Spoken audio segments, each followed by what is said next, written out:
Good evening. Thank you for joining us. We are learning new details in the death of Denasia McGregory today. She's the 16-year-old who was found dead in the trunk of a car at a Tupelo daycare. New information is coming out about the man detained in the investigation and how McGregory may have been killed, and the case now crosses several jurisdictions. Arkeely Shields spoke to one agency investigating this case and brings us more.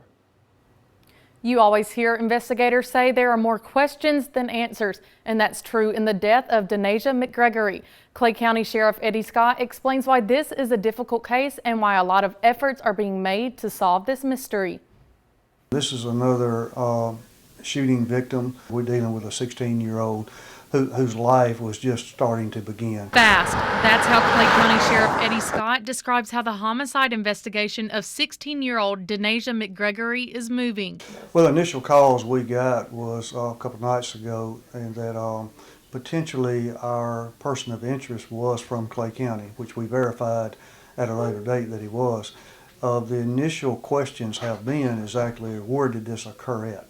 So right now it's been boots on the ground from Clay and Chickasaw County trying to find the actual scene of the crime. 19-year-old LaBrandon Tumblin is in custody and being questioned by law enforcement. McGregory is from Houston. She was found early Tuesday morning in the trunk of a car at a Tupelo daycare. Investigators know there's a connection between Clay and Chickasaw counties, along with Tupelo, which cover a lot of ground. Everybody is working it like it's their own case because nobody knows the actual jurisdiction that it would be once we solve the crime. Sources say some of McGregory's belongings were found outside of Tupelo, so they know evidence could be found across 3 counties. Right now we're just focusing on trying to get a timeline and basically the events that happened that day that led up to the the homicide of this young lady.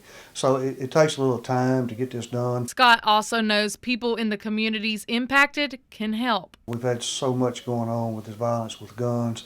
And again, this is just another example of it. So we're asking the public, please, if you know anything about this case or any other case out there, please contact the local agency in your jurisdiction. LaBrandon Tumblin was indicted by a Chickasaw County grand jury in September on a charge of robbery with a weapon. Lee County Coroner Carolyn Green is still waiting on an autopsy to be completed.